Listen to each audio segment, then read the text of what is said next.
वळत पुढच्या बातमीकडे। मराठा आरक्षणासाठी मराठा क्रांती मोर्चा आता पुन्हा एकदा ॲक्शन मोडवर आलाय। तर एका महिन्यात मराठा समाजाला सरसकट ओबीसी आरक्षण देण्याची मागणी होतीये।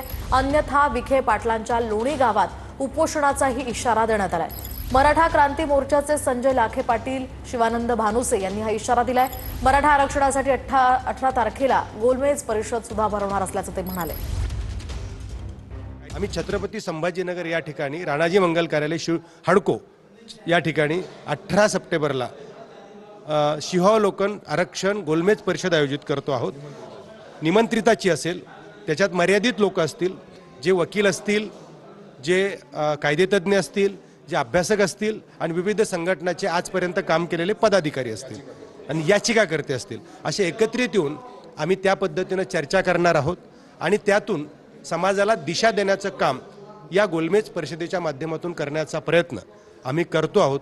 कारण आज समाज दिशाहीन झाला।